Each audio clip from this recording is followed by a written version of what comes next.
बिस्मिल्लाहिर्रहमानिर्रहीम। अब हम क्वेश्चन नंबर 2 देखेंगे, प्रॉब्लम नंबर 2 देखेंगे। और इसको मैं रब कर देता हूँ, आपने उतार लिया होगा। यहाँ थोड़ी सी मैंने बाद में देखा तो मैंने फिर जो है आ, बड़ा थोड़ा सा नहीं लिखा, इस वजह से वो जो अब मैं देख रहा था अपना वीडियो तो उसमें मुझे छोटा लगा। तो मैं थोड़ी सी अपनी राइटिंग इम्प्रूव करूँगा और बड़ा लिखूँगा अब। ठीक है जी। तो क्वेश्चन नंबर, प्रॉब्लम नंबर जो है हम 2 देखेंगे और जनरल बनाना है इसमें भी हमने, इस वजह से ये फॉर्मेट में रब नहीं कर रहा, खाली फिगर्स और जो हमने लिखा है वो मैं रब कर रहा हूँ। राइट, ऊपर जाहिर है ये तब्दील हो जाएगा। चैप्टर नंबर 2 है। अब ये देखते हैं ये इसका क्या है जनाब। ओके, चलिए जी, अब हम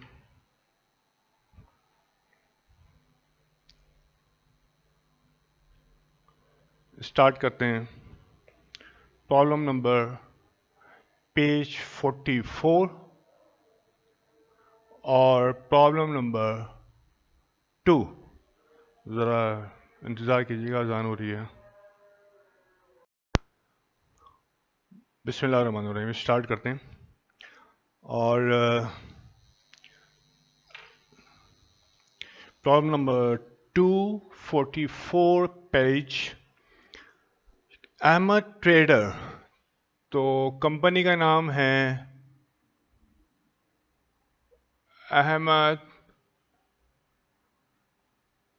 ट्रेडर्स। इसका हमने बनाना है जनरल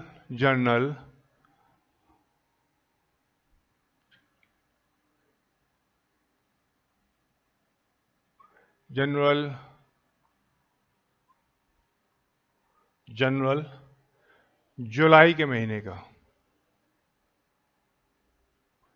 जुलाई ईयर नहीं दिया हुआ। ओके, ये आपने हेडिंग डाल ली। आप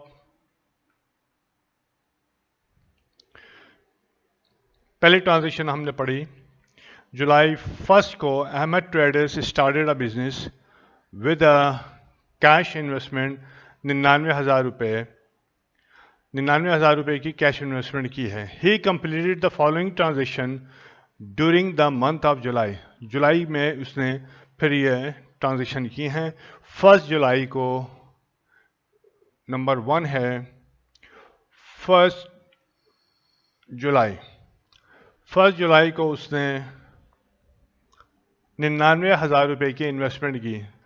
तो अब ये बार हम बहुत दफ़ा देख चुके हैं, investment made by the owner to commence the business. यानी कि इन्वेस्टमेंट जो वो कर रहा है तो कैश की तो एसेट हमारे पास इंक्रीज हो रहा है बिजनेस का, और कैपिटल जो है वो इंक्रीज हो रहा है। सही है, उसी तरीके से आप इस हायरार्की में लिखेंगे। अगर मैं बार बार लिखूंगा तो टाइम जो है ना हमारा ज़ाया होगा। एक दफ़ा हमने समझा दिया और आपने लेके चलना है। तो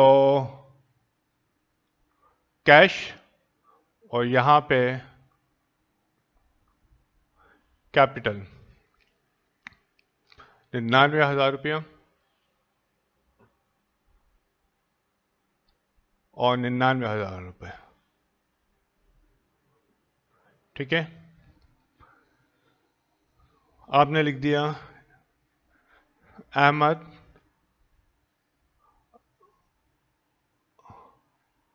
स्टार्टेड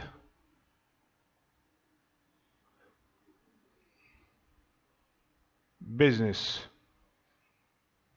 ठीक है, ये लाइन आपकी क्लोज हो गई। अब जुलाई 4 को purchase goods on account from Zaheer 22,800 रुपये परचेज की हैं गुड्स जहीर से 22,800 रुपये की। एक दो और क्वेश्चंस के अंदर हम इस तरह से हायरार्की बना लेंगे, उसके बाद जो है हम डिस्कस करते चले जाएंगे और ज़रूरत नहीं होगी इतनी। परचेजेस यानी कि परचेजेस ऑन अकाउंट किससे लिया है? जहीर से। जहीर अकाउंट पेबल है ये, ऑन अकाउंट है, यानी कि लायबिलिटी अभी पेमेंट नहीं की है, बाद में देनी है। तो परचेजेस हैं, यानी कि या आप इसको जो है मर्चेंडाइज, लेकिन मैं बता चुका हूं कि जब हम क्वेश्चन को इस तरह से जनरलाइज जब हम कर रहे होते हैं तो फिर हम मर्चेंडाइज का लफ्ज़ नहीं लिखते हैं, हम परचेजिस का लफ्ज़ लिखते हैं, यानी कि वो अशिया जिसमें हम ट्रेडिंग करते हैं, ख़रीद व फरोख्त करते हैं जिसकी। तो इस वजह से परचेजिस जो है वो हमारा एक्सपेंस हो जाता है। अगर हम मर्चेंडाइज लिखेंगे तो ये जो चीज़ होगी ये एसेट में चली जाएगी, जो कि गलत हो जाएगी। तो परचेजिस किससे ताल्लुक़ रखती है? ये आपकी एक्सपेंस, पहला step 1, step 2, now step 3। Step 3 क्या कहता है? कौन से? स्टेप 1 में आपके अकाउंट हैं परचेजेस और accounts payable. Nature of account आप कर रहे हैं, ये एक्सपेंस है और ये लायबिलिटी है। ये लायबिलिटी है, बढ़ रहे हैं, ये इंक्रीज हो रहा है थर्ड स्टेप पे, और ये भी इंक्रीज हो रही है थर्ड स्टेप पे, एंड फोर्थ स्टेप पे क्या होगा जनाब? एक्सपेंस जब इंक्रीज होता है तो डेबिट होता है और लायबिलिटी जब इंक्रीज होती है तो क्रेडिट होती है। इस तरीके से एक दो सवाल मैं और कराऊंगा, उसके बाद फिर मैं ये नहीं कराऊंगा, आप लोगों ने खुद ही जो है ना उसको समझना, डिस्कस करते रहेंगे ताकि आ जाए। तो परचेजेस 4 जुलाई, नंबर 2, 4 जुलाई को परचेजेस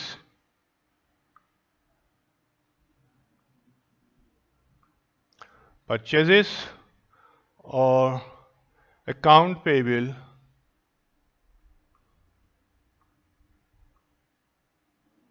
या पूरा बड़ा हो जाता है तो हमने लिख दिया A/P, अकाउंट पेबल जहीर ही है, जहीर 22,800 यहाँ पे आ गया 22,800 और ये हो गया 22,800।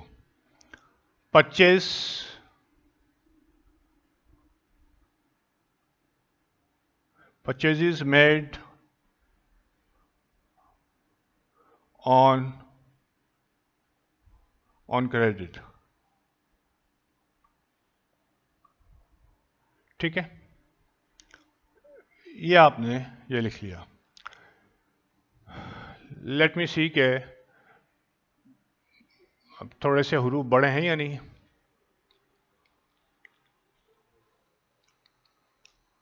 ओके, सही है। 7 जुलाई को तीसरी है, 7 जुलाई को ऑफिस इक्विपमेंट क्रेडिट पे ख़रीदे हैं मोइन इलेक्ट्रॉनिक से 18,000 रुपये की। ठीक है,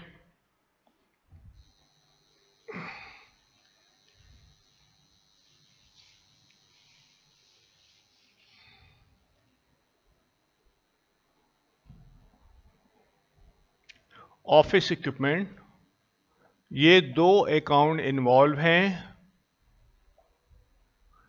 और credit account payable Moin electronic का। ठीक है जी, नंबर 1। नंबर 2 स्टेप है, क्या चीज़, नेचर क्या है, ऑफिस इक्विपमेंट एसेट है हमारा, एसेट। अकाउंट पेबल लायबिलिटी है, लायबिलिटी है। थोड़ा मैं रोक रहा हूँ, अजान हो रही है। तो ये मैंने यहाँ पे लिख दिया कि ये एसेट है, एसेट इंक्रीज हो रहा है। जब एसेट इंक्रीज होता है तो ये रिकॉर्ड होता है डेबिट साइड पे। ये लायबिलिटी है, लायबिलिटी इंक्रीज हो रही है, लायबिलिटी जब इंक्रीज होती है तो ये क्रेडिट साइड पे रिकॉर्ड होता है।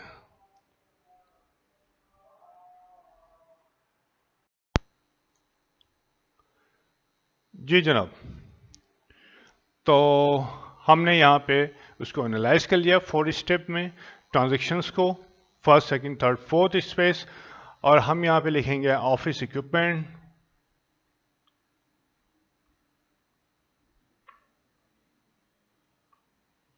ऑफिस इक्विपमेंट और अकाउंट पेबल किसका है, मोइन इलेक्ट्रॉनिक।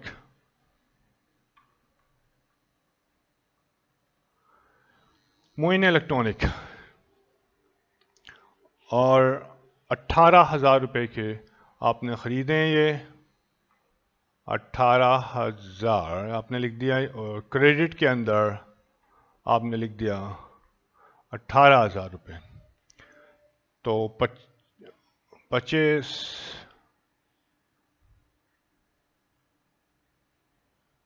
25 इक्विपमेंट लिख देते हैं, बड़ा हो जाएगा। 25 इक्विपमेंट ऑन क्रेडिट, राइट। ये आपका मुकम्मल हो गई। अब हम आते हैं sold goods for cash 15,000 and on account 12,000 रुपये। अब ये जो है ट्रांजेक्शन थोड़ी समझने की है, इसको समझते हैं क्या सूरत हाल है इसकी। गुड्स सेल किए, स्टेप 1 सेल, सही है, गुड्स सेल किए। कैश, दूसरा अकाउंट है कैश, और तीसरा अकाउंट है ऑन अकाउंट, अकाउंट रिसीवेबल है, नाम नहीं दिया पार्टी का, अकाउंट रिसीवेबल। ये 3 अकाउंट हैं आपके पास, ठीक है, सेल, कैश, अकाउंट रिसीवेबल। अब सेल ये तो आपने आइडेंटिफाई कर लिया। स्टेप 2 क्या है, किस नेचर से ताल्लुक रखते हैं। सेल आपका स्टेप 2 ये रेवेन्यू है, आपने लिख दिया रेवेन्यू। कैश एसेट है, आपने लिख दिया एसेट। अकाउंट रिसीवेबल एसेट है, आपने लिख दिया एसेट। ठीक है जी, आपने नेचर बता दिया इसका क्या है। स्टेप 3 है अकाउंट्स इन्वॉल्व। जो अकाउंट्स इन्वॉल्व हैं वो बढ़ रहे हैं या घट रहे हैं। जाहिर है सेल हो रही है तो रेवेन्यू इंक्रीज हो रहा है, कैश मिल रहा है आपको तो कैश इंक्रीज हो रहा है, अकाउंट रिसीवेबल इंक्रीज हो रहा है वो भी। ठीक है जी, नंबर 4 नंबर 4 ये क्या कहता है कि सेल जब बढ़ती है तो कहाँ रिकॉर्ड होती है? क्रेडिट साइड पे। कैश जब इंक्रीज होता है तो कहाँ रिकॉर्ड होता है? डेबिट साइड पे। ठीक है, डेबिट साइड पे रेवेन्यू, ये बढ़ रही है रेवेन्यू, क्रेडिट साइड पे। अकाउंट रिसीवेबल एसेट है, बढ़ रहा है डेबिट साइड पे, राइट। तो आपने एनालाइज कर ली 4 स्टेप्स में। अब आपके लिए एंट्री बनाना आसान हो गई। नंबर ये है 10 जुलाई। Number 4,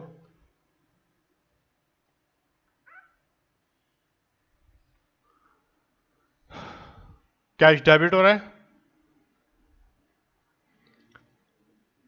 account CEIBL account receivable. अगर पार्टी का नाम होता है A/R लिखते तो वो पार्टी का नाम लिख देते, लेकिन नहीं है।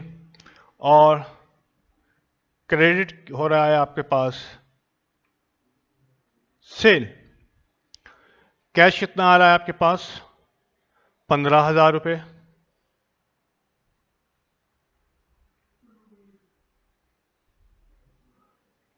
अकाउंट रिसीवेबल आपके पास आ रहा है 12,000 रुपये। वही है ना, वहां पे डेबिट डेबिट। और सेल आपके पास इन दोनों को प्लस करके 27,000 आ गई। ठीक है,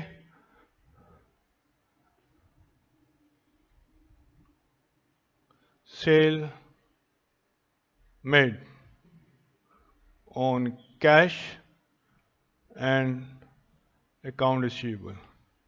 बहुत सिंपल जो है ना, मैं लिखवा रहा हूं, किताब से देख के भी आप समझ सकते हैं, ये भी लिख सकते हैं, कोई इशू नहीं है। अच्छा जी, ये हो गया। अब है आपके पास 17 को पे किया है जहीर को आपने 13,500 रुपये जहीर को पे किया है। भाई जहीर को क्यों पे किया है? कहीं ऊपर जहीर का अकाउंट है? यस, जहीर से हमने 4 जुलाई को माल खरीदा था, ठीक है, 22,800 रुपये का, तो लाइबिलिटी पे करनी थी। और जहीर को हमने पे की है 13,400 रुपये। तो सिंपल, हम वहाँ लिखने की ज़रूरत नहीं है। 17 पाँचवीं 17/7 पे टू जहीर। लाइबिलिटी अकाउंट कौन से इन्वॉल्व हो रहे हैं? चलिए लिख देता हूँ। अकाउंट इन्वॉल्व हो रहे हैं आपके क्या है, अकाउंट पेबल जहीर का, और दूसरा पेड कैश हो रहा है। दो अकाउंट इन्वॉल्व हो रहे हैं। जहीर लाइबिलिटी है, ठीक है। दूसरा स्टेप, कैश एसेट है, नेचर, दूसरा स्टेप हो गया। तीसरा, जहीर का अकाउंट डिक्रीज हो रहा है क्योंकि पेमेंट हो रही है। जब पेमेंट होती है तो लाइबिलिटी कम हो जाती है।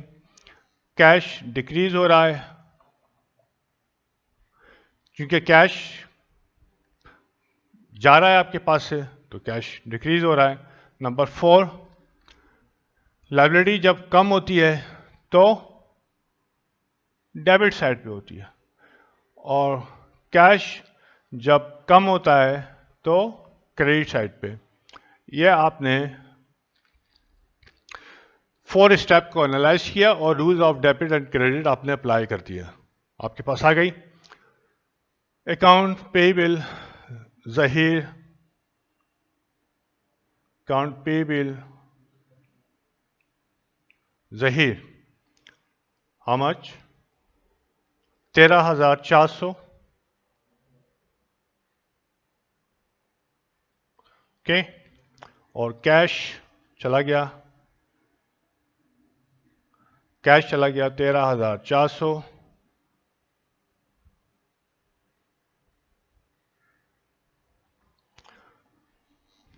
paid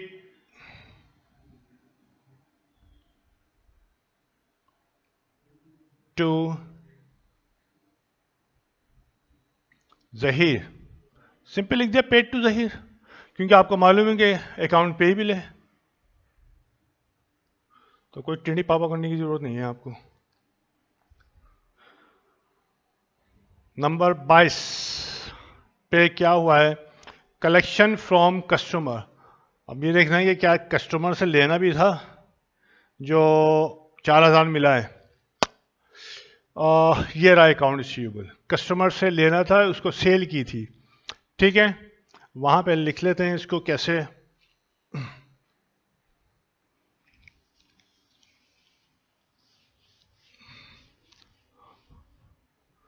अच्छा जी, एक सेकेंड।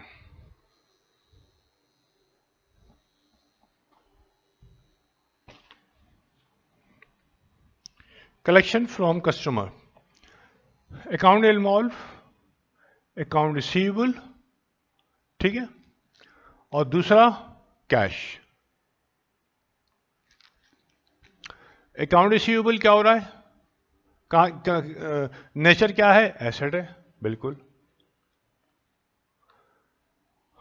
ये सेकंड स्टेप है, नेचर बता रहे हैं, कैश एसेट है। तीसरा स्टेप, अकाउंट जो इन्वॉल्व हैं बढ़ रहे हैं या घट रहे हैं, तीसरा स्टेप, अकाउंट रिसीवेबल डिक्रीज हो रहा है। क्यों डिक्रीज हो रहा है, क्योंकि वो कैश दे रहा है आपको, और कैश आपके पास आ रहा है। कैश क्यों इंक्रीज हो रहा है, कि पार्टी ने, कस्टमर ने आपको कैश दे दिया, इंक्रीज हो गई। नंबर 4, अकाउंट रिसीवेबल या एसेट जब डिक्रीज होता है तो क्रेडिट साइड पे लिखते हैं, और कैश जो कि एसेट है जब इंक्रीज होता है तो डेबिट साइड पे लिखते हैं। तो 4 स्टेप ऑफ एनालिसिस आपका मुकम्मल हो गया। अब आपको लिखने में जो है आसानी है। नंबर 22, ये होगी 6,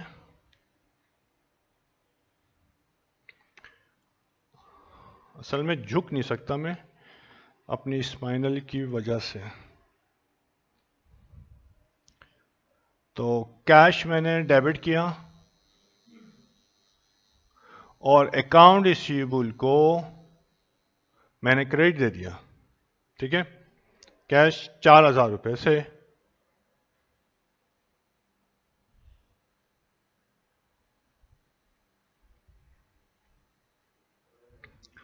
अकाउंट रिसीवेबल आपने क्रेडिट दे दिया 4000 रुपये से, राइट, कि कम हो गया, कैश बढ़ गया। रिसीव्ड, ओहो, कैश फ्रॉम कस्टमर, या सॉरी मुझसे झुका नहीं जाता, तो इस वजह से ये आपकी ट्रांजैक्शन मुकम्मल हो गई, ठीक है। मैं हाल में कोई प्रॉब्लम नहीं होनी चाहिए, इतना डिस्कस किया है इसको। अच्छा जी, 2 ट्रांजैक्शन हमारे पास रहती हैं, वो हम यहां करेंगे। अच्छा,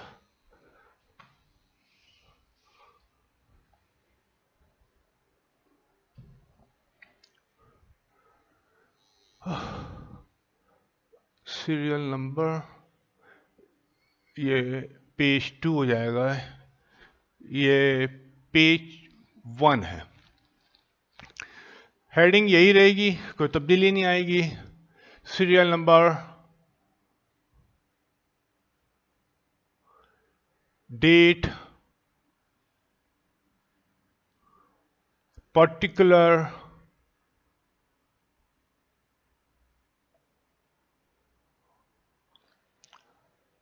पीआर, पोस्ट रेफरेंस या ledger folio, debit and credit. इसके बाद मैं लिखूंगा तो वो ब्लर हो जाएगा, क्योंकि मेरे पास 5 फीट का एरिया है, वहाँ तक लिख सकता हूँ। इससे आगे लिखूंगा तो ब्लर हो जाएगा, इस वजह से मैंने लकीर डाल दी है। ठीक है, अब ये आपने बना लिया, ये लकीर खींच दी, ये खींच दी, ये आपने, और ओह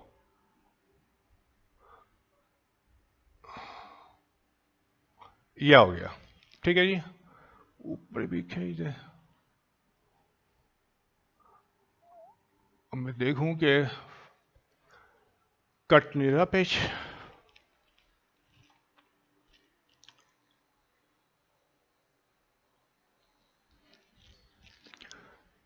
थोड़ी सी ये लाइट में आ गया है, तो मैं नीचे लिख देता हूं serial number, date, particular, post reference, ये हो गया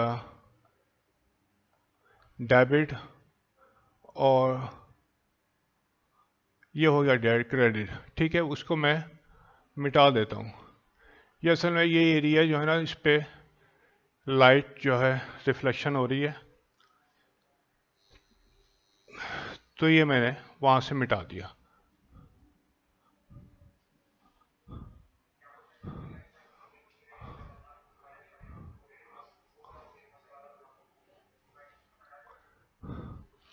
ठीक है, अब यार ये लाइट वाइटों का तो हिसाब किताब नहीं है इतना, तो मेरे पास वो कोई रकम वकम थी नहीं, तो बस छोटी छोटी लगा के जो है ना। मसला यह है कि असल चीज़ यह है कि कंटेंट अच्छा होना चाहिए और नज़र आए बस। ठीक है, बाकी समझ लो कि सर के पास कुछ भी नहीं है, बस एक जुनून है, वो जो है बना रहे हैं। ठीक है, पढ़ो, उम्र के आखिरी हिस्से में पढ़ लो मुझसे, आखिरी 10 ओवर है मेरे। अच्छा जी, अब मैं देखता हूँ कुछ क्रेडिट आया नज़र। यस, क्रेडिट नज़र आ गया। इसका मतलब यह है कि ऊपर जो है मैं यहाँ तक लिखूं, ये इससे ऊपर ना जाए। ठीक है, अब जो है जनाब मेरे पास क्या था, purchase office supplies for cash 2500 रुपये। हम यहाँ लिख लेते हैं ऑफिस सप्लाईज हमने किया। कौन से अकाउंट इन्वॉल्व हो रहे हैं? पहला इन्वॉल्व हो रहा है हमारे पास, कहाँ लिखूँ, यहाँ लिख लेता हूँ, office supplies for cash.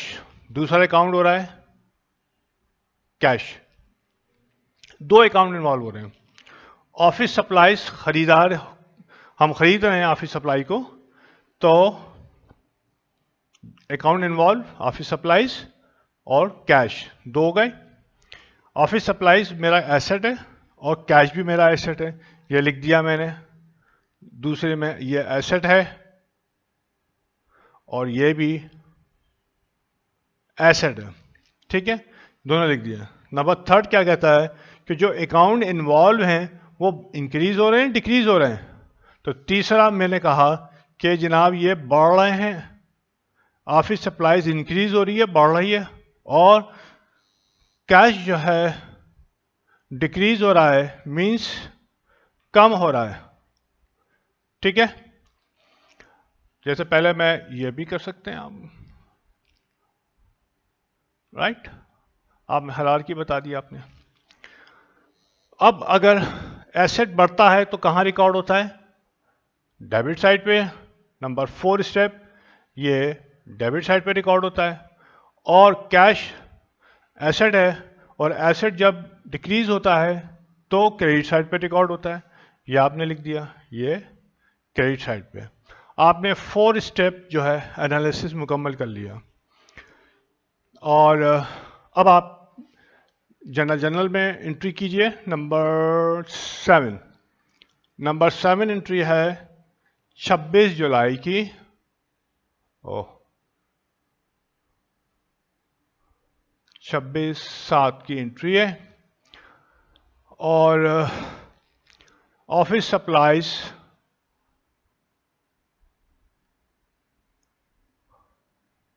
Office supplies debit किया आपने और कैश आपने क्रेडिट दे दिया। कितने रुपए से? 2500 से।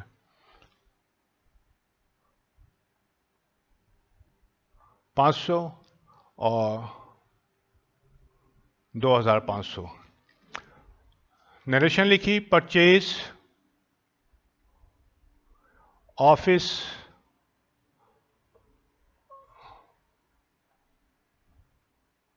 सप्लाईज ऑन कैश भी लिख सकते हैं, ना लिखें कोई मसला नहीं है। या आपने ट्रांजैक्शन क्लोज हो गई। ठीक है, आप ये देख रहे हैं कि हम जब करते हैं कि पता नहीं क्या होगा, कौन से अकाउंट हैं, कैसे होगा, लेकिन अगर आप 4 स्टेप्स ऑफ एनालिसिस को आप अपने दिमाग में रखते हैं, बिठा लेते हैं, सही है, यानी हिफ्स कर लें ये 4 स्टेप्स को, तो आपके लिए ट्रांजैक्शन बनाना बहुत आसान हो जाता है, कोई मसला नहीं। आप रफ अमल में, सही है, आप रफ अमल में ये लिख सकते हैं, बिल्कुल यू आर अलाउड, ताकि कोई गलती ना हो। अब मेरे पास लास्ट ट्रांजैक्शन है, इसको मैं मिटा देता हूं और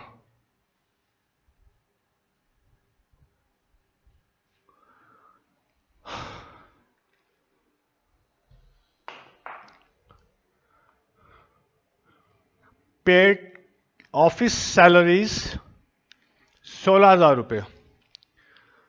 हमने ऑफिस सैलरीज पे की है 16,000 रुपये। कौन से अकाउंट इन्वॉल्व हो रहे हैं? सैलरी एक्सपेंस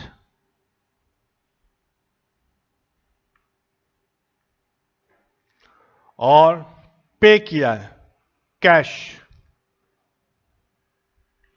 कैश, दो अकाउंट इन्वॉल्व हो रहे हैं। पहला स्टेप आपने कर लिया कि कौन से अकाउंट इन्वॉल्व है, सैलरीज और कैश। स्टेप 2 में नेचर कौन सा है? ये नेचर आपका है जनाब, ये एक्सपेंस है और ये एसेट है। आपने ये कर लिया।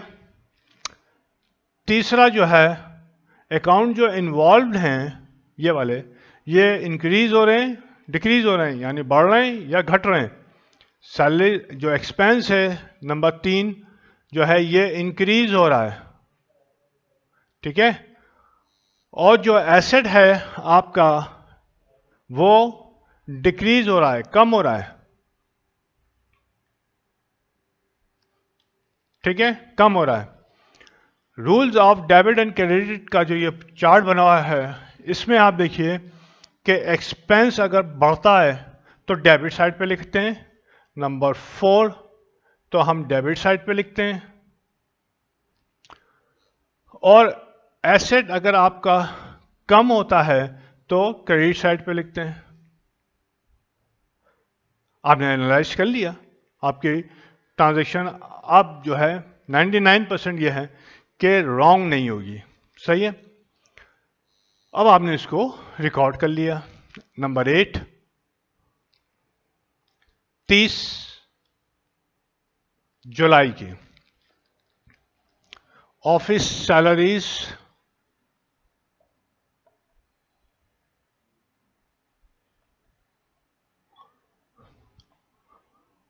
और दूसरा अकाउंट है कैश। ऑफिस सैलरीज 16,000 रुपये, 16,000 रुपये, और पेमेंट कैश की हो रही है 16,000 रुपये, ठीक है, ये हो गया।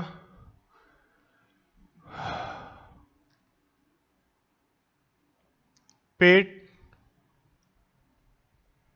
सैलरीज फॉर द मंथ भी लिख सकते हैं, या अगर नहीं मालूम है तो छोड़ दें, फॉर द मंथ ना लिखें। सही है, ये आपने ये लिख दिया, पेड सैलरी रख के ख़त्म कर दिया। अब आपके पास जो है, ओए होए, अब आपके पास आपने इसको रफ कर दिया, क्योंकि ये आपका रफ है, रफ अमल करते थे ना हम लोग, अभी तो मुझे नहीं पता उसको क्या कहते हैं, बट और यहाँ से आपने इसको हटा दिया। ये आपकी जो है जनरल जनरल जो है आपका ये मुकम्मल हो गया। इसको मैं चेक कर लूँ।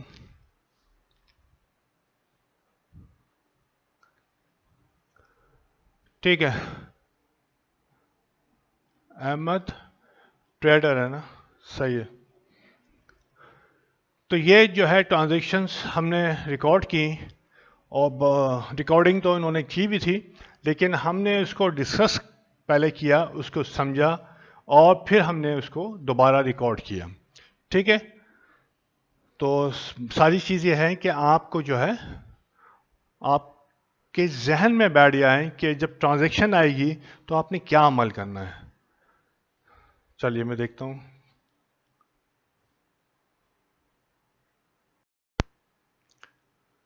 अब हम प्रॉब्लम नंबर 3 करते हैं। प्रॉब्लम नंबर 3 है, इसमें भी हमको जनरल बनाना है। तो हमने 3 पेज नंबर 45 पे serial number, date, particular, post reference, debit this, और आगे जो है ना वो हमने वो रब कर दिए पुरानी सवाल को। और यहाँ पे डेट नहीं है तो कोई बात नहीं, लेकिन जब आप बनाएंगे एग्ज़ाम में तो डेट ज़रूर डालिएगा। सही है, अगर डेट नहीं दी हुई है तो डैश मार दिएगा, डेट मेंशन नहीं है, लेकिन फॉर्मेट जो है आपका मुकम्मल होना चाहिए। अगर कोई इन्फॉर्मेशन नहीं दी हुई है, मतलब डेट नहीं दिया हुआ, सीरियल नंबर नहीं दिया हुआ, डजेंट मैटर, डालेंगे ज़रूर आप, और 1 2 3 करेंगे। डेट का कॉलम ज़रूर बनाएंगे, नहीं दी हुई तो डैश लिख देंगे। सही है। अच्छा जी, पहला है आपके पास, डेट नहीं मालूम, छोड़ दी। Razak started business with a cash investment of 45,000 रुपये and equipment in shape of calculator, computer, जिसकी कीमत थी 80,000 रुपये। तो कभी भी जो है, जो ओनर होता है, प्रोप्राइटर होता है, वो कोई भी चीज़ जो है बिजनेस में ला सकता है। अब यहाँ पे उसने बिजनेस जब स्टार्ट किया, अभी तक हम ये देखते आए हैं कि कैश, ठीक है, सिंपल कैश डेबिट कर दिया और कैपिटल को क्रेडिट दे दिया। लेकिन यहाँ पे एक और एडिशनल वो चीज़ लेके आया है, ऑफिस इक्विपमेंट। उसके घर में पड़े होंगे, कंप्यूटर वगैरह पड़ा होगा, कैलकुलेटर पड़ा होगा, तो वो भी जिसकी मालियत जो है 80,000 थी, वो भी उसने बिजनेस में ला के दे दिया। तो जाहिर है ओनर अपनी ज़ाती चीज़ जब बिजनेस में दे देता है तो उसका कैपिटल बिजनेस में बढ़ जाता है और बिजनेस का एसेट बढ़ जाता है। भाई ये चीज़ हम मुख्तलिफ ज़राए से देखते रहें, तो हम अब उसको लिख नहीं रहे ताकि सवाल जल्द से जल्द ख़त्म करेंगे, क्योंकि टाइम हमको देखना है। तो यहाँ पे हमने लिखा कैश, दूसरा है इक्विपमेंट,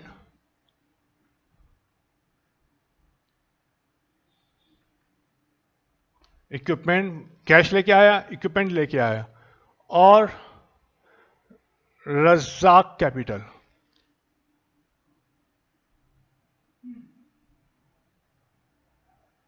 और रज़ाक कैपिटल, कैश दिया 45,000 रुपये,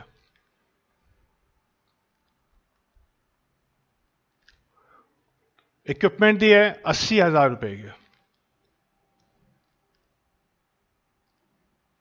ठीक है, अब दो तरीके हैं आपके पास, या तो इसको ऐड करके आप 1,00,000 कैपिटल 1,25,000 से क्रेडिट दे दें, सही है, ये तो एक तरीका है। या फिर दूसरा जो है, रिकॉर्डिंग के तरीके बता रहा हूं मैं, एक तो ये तरीका हो गया कि एक साथ आपने लिख लिया, या दूसरा जो है तरीका यह है कि आप कैश अलग लिखें, सही है, फिर रज़ाक का रज़ाक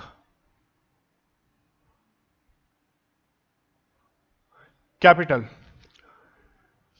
टोटल क्रेडिट करने के बजाय आपने लिखा 45,000 रुपये कैश आए थे और 80,000 रुपये का इक्विपमेंट था, ठीक है, ये 80,000 रुपये का इक्विपमेंट था। इसकी वजह जो है ना यह है कि कभी भी आप इसका अकाउंट लेजर उठा के देखेंगे कि ये भाई इसने किस तरीके से जो है ना इन्वेस्टमेंट की थी बिजनेस के अंदर, तो हमें फौरन पता चल जाए, क्योंकि लेजर में तो लिखा हुआ आ रहा होगा कि 1,25,000 रुपये, तो आदमी ये देख के कहेगा कि शायद ये जो है ना ये कैश लेके आया है पूरा 1,25,000 रुपये, लेकिन वो उसने ब्रेक करके दी थी, कैश 45,000 रुपये और 80,000 रुपये जो है इक्विपमेंट, ठीक है। तो ये बिल्कुल ओपन आपकी एंट्री बन जाती है कि investment by owner in business लिख दें, ठीक है। Cash debit Razzaq capital credit, equipment debit और रज़ाक का कैपिटल क्रेडिट। क्योंकि मैं अमूमन अवॉइड करता हूं और मना करता हूं कि कंपाउंड एंट्रीज को अमाउंट के एक साथ करके कभी ना लिखें, क्योंकि बाद में प्रॉब्लम होती है प्रैक्टिकली जो है, ये बता रहा हूं शो से। Purchase merchandise on account from Qadir 16,000 रुपये एंड फॉर कैश 24,500 रुपये, यानी कादिर से उन्होंने मर्चेंडाइज खरीदी है ऑन अकाउंट, यानी कि लायबिलिटी बाद में पे करेंगे हम 16,000 रुपये, और कैश दी है 24,500 रुपये। हमें एनालाइज करने की अभी ज़रूरत नहीं है, हम ये देख चुके हैं। बी, डेट नहीं मालूम, आपने परचेजेस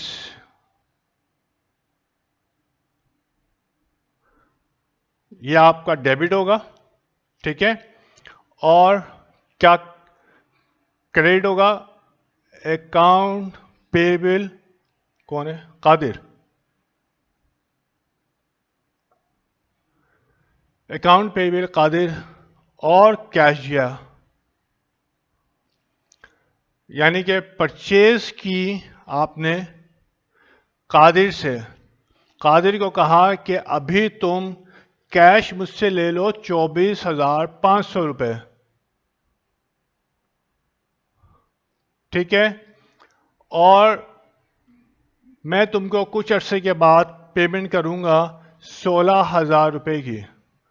लायबिलिटी इंक्रीज हो गई है, लायबिलिटी जब इंक्रीज होती है तो क्रेडिट साइड पे लिखते हैं, और इन दोनों का टोटल जो है वो 25 में आ गया। ये हो गया जनाब 500 और 6 और 4 10 और 4 40,500 की टोटल परचेजेस की कादिर से, और 40,500 की परचेजेस करने के बाद उसने 16,000 रुपये का कहा कि मैं जो है बाद में दूंगा तुमको, और कैश जो है तुम अभी मुझसे 24,500 का ले लो, ठीक है। आप उसको एनालिसिस ज़रूर करके इसको जिस तरीके से हम करते रहे हैं वो ज़रूर कीजिएगा, तो आपको ये अकाउंट समझ में आ जाएगा बहुत आसानी के साथ। तो परचेज्ड फ्रॉम कादिर, कादिर से आपने परचेज की, बस। सोल्ड मर्चेंडाइज फॉर कैश 21,000 रुपये, ऑन अकाउंट 6,800। आपने सेल की मर्चेंडाइज, जैसे लास्ट टाइम देख चुके हैं, सेल रेवेन्यू होता है और रेवेन्यू इंक्रीज हो रहा है तो क्रेडिट साइड पे है। इसके बदले जो है कस्टमर ने आपको 21,000 रुपये दिए, तो कैश आपके पास आ रहा है, एसेट बढ़ रहा है, डेबिट कर दिया। और कस्टमर ने कहा कि 6,800 रुपये मैं बाद में दूंगा आपको, ठीक है, ऑन अकाउंट। तो अकाउंट रिसीवेबल बढ़ रहा है, अकाउंट रिसीवेबल आपका एसेट है और एसेट बढ़ता है तो डेबिट साइड पे लिखते हैं। तो 3 अकाउंट इन्वॉल्व हैं आपके। कौन कौन से जनाब? कैश है, अकाउंट रिसीवेबल बंदे का नाम है नहीं है,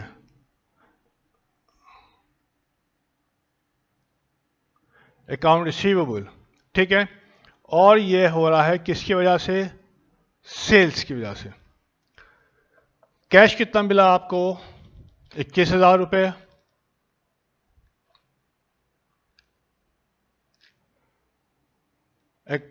अकाउंट रिसीवेबल 6,800 रुपये।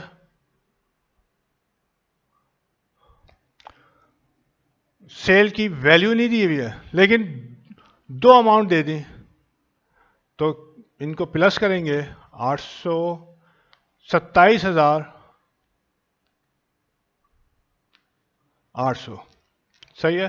सेल आपकी, टोटल सेल आपने की 27,800 की। 27,800 में से कैश मिल गया 21,000 रुपये और अकाउंट रिसीवेबल आपका 6,800 रुपये। तो sales on cash and account, ये आपने लिख दिया। नलेशन ये पसंद आए ये लिख लें, अपनी आए अपने लिख लें, किताब की अगर आती है किताब की लिख लें, डजंट मैटर। डी, यस, अब ये थोड़ा सा फर्स्ट टाइम आई है, इसमें डेट नहीं है। बी सी, ये हो गई डी, ओ डी। अच्छा जी, यहां पे हम इसको लिखते हैं रिटर्न। ये हुई रिटर्न गुड्स या मर्चेंडाइज।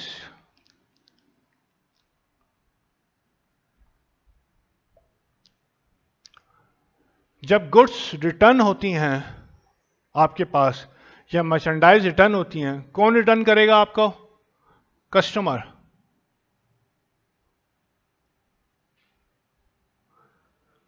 यानी जिसने आपसे माल खरीदा है वो आपको वापिस दे रहा है, सही है। तो ये चलिए यूं कर देता हूं मैं, ये सही है। तो कस्टमर ने वापिस कर दी गुड्स को, तब वापिस कर दी तो क्या हुआ? अब कस्टमर ने आपको 5,000 रुपये देने थे, उसने 1,000 की मर्चेंडाइज वापस कर दी, सही है। तो अब कस्टमर का अकाउंट कितने का रह गया? 5,000 में से 1,000 आपने कम कर दिया, तो 4,000 रुपये कस्टमर जो है आपको देगा, ठीक है। तो कस्टमर का अकाउंट रिटर्न की वजह से क्या हो रहा है? डिक्रीज हो रहा है कस्टमर का अकाउंट। और यहां पे इन्वॉल्व कौन सा अकाउंट हो रहा है? सेल। तो सेल क्या हो रही है आपकी? सेल भी डिक्रीज हो रही है।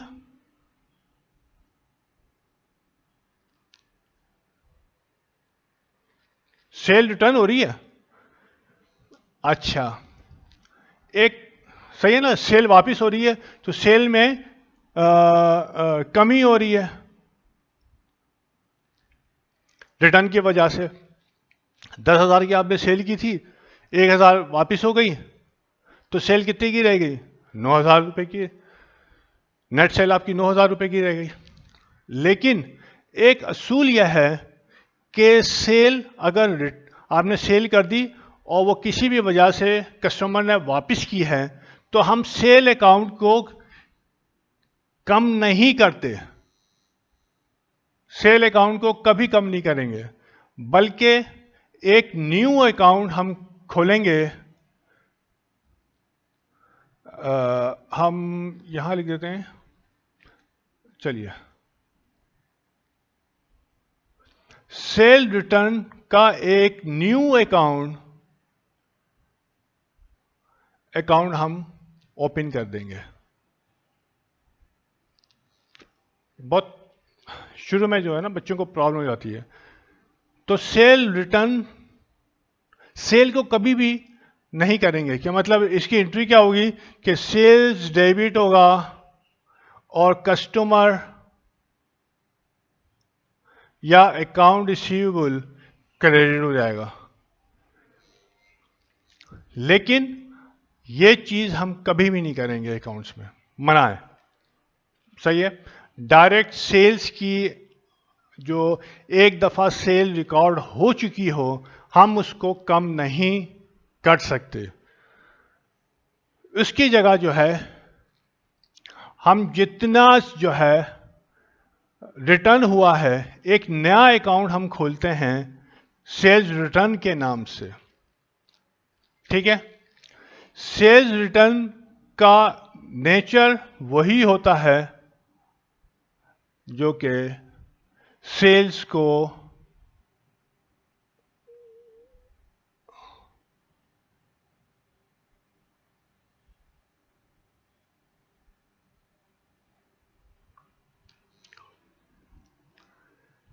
डेबिट करने के बजाय सेल्स रिटर्न को हम डेबिट करते हैं, सही है।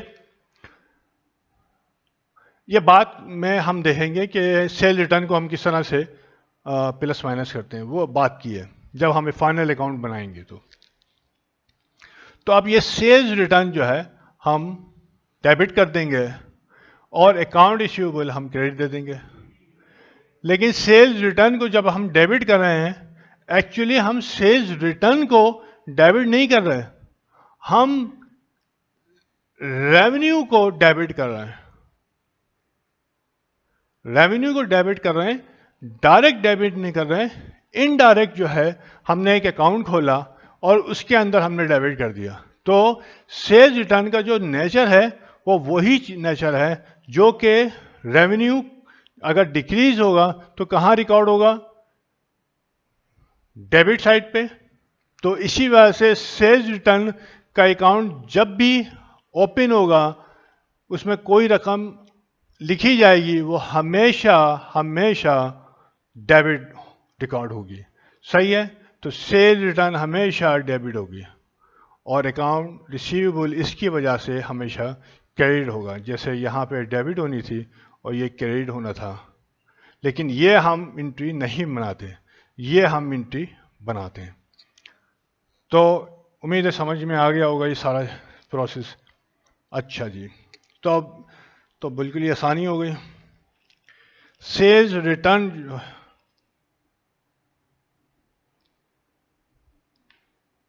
मर्चेंडाइज रिटर्न, ओह मैंने डी ई पहले कर दिया है और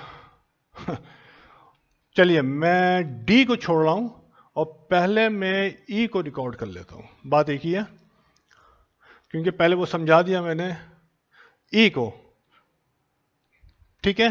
सेल्स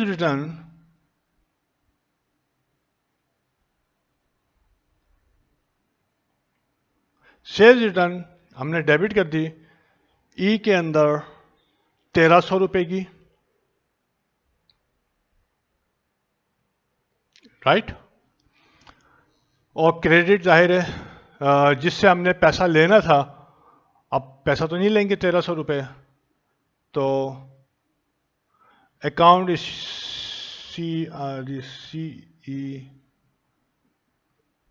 रिसीवेबल को आपने 1300 से क्रेडिट दे दिया, ठीक है। तो यहां पे लिखेंगे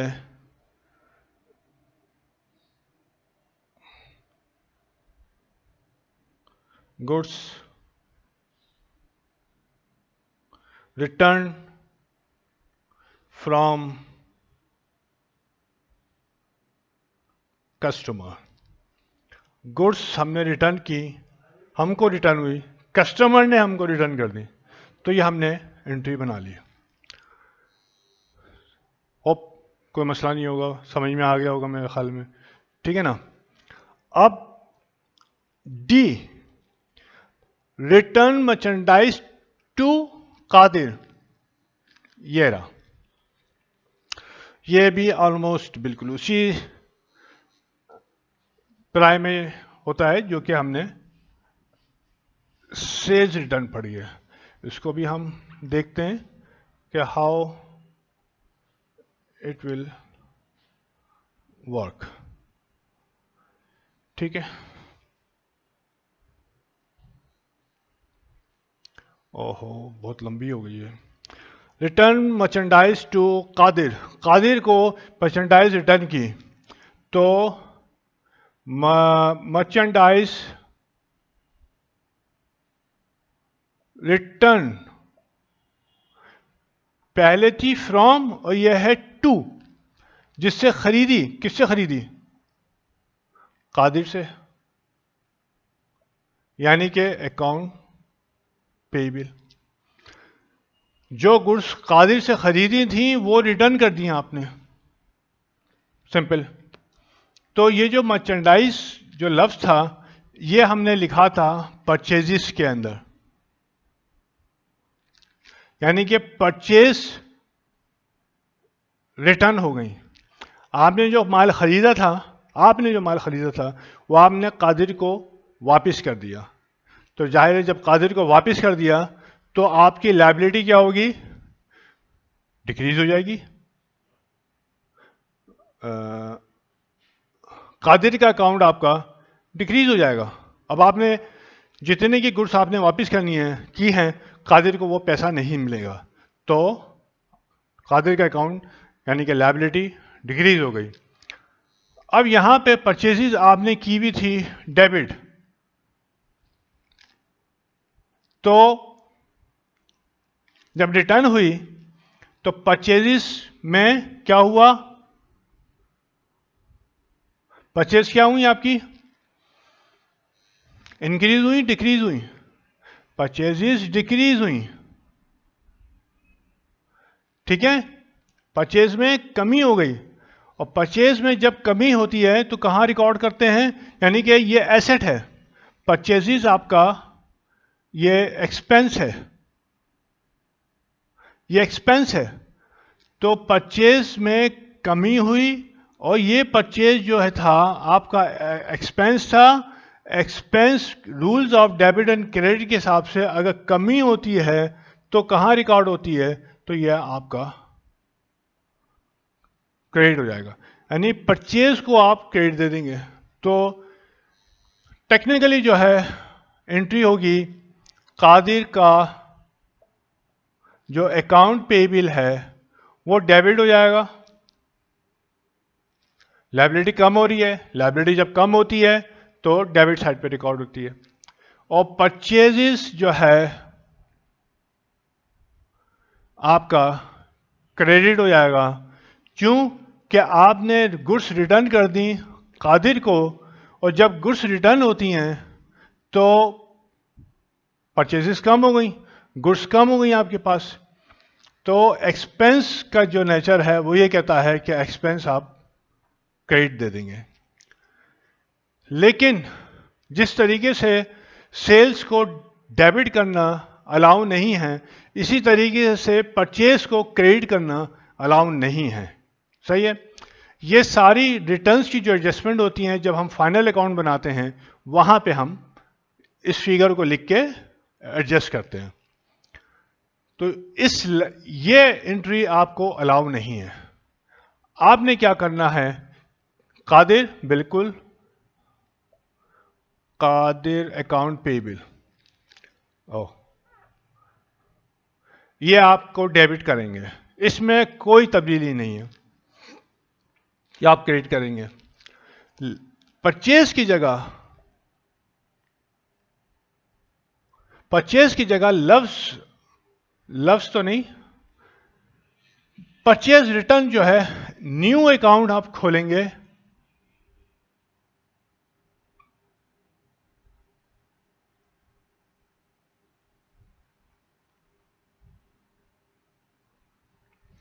नया अकाउंट आपको खोलेंगे, ओपन करेंगे, और जितनी भी परचेज रिटर्न होंगी साल की, वो इस अकाउंट के अंदर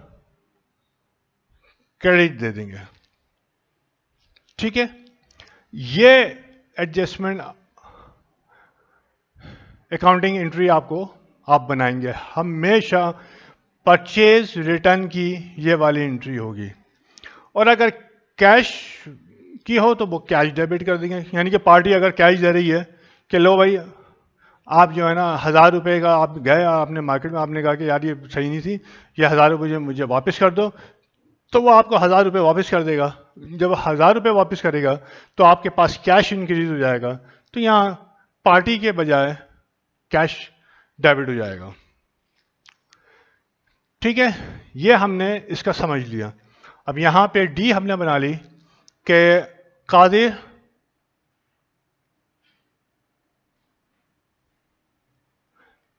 और परचेज रिटर्न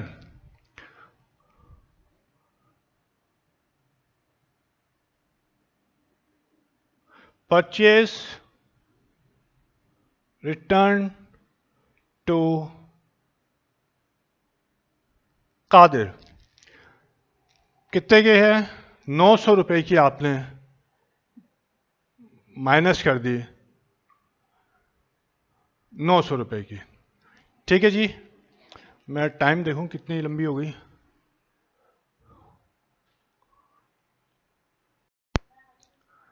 इस लेक्चर को मैं यहीं पे रोक रहा हूं, ट्रांजैक्शन नंबर ई तक, और हम जो है यहीं से कंटिन्यू करेंगे अगले लेक्चर को ट्रांजैक्शन नंबर एफ से, क्योंकि वीडियो जो है 1 घंटे से ऊपर की हो गई है और लोडिंग में जो है प्रॉब्लम हो जाएगी। ठीक है, यहाँ क्लोज करते हैं और नेक्स्ट हम यहीं से शुरू करेंगे इंशाल्लाह। अस्सलाम वालेकुम।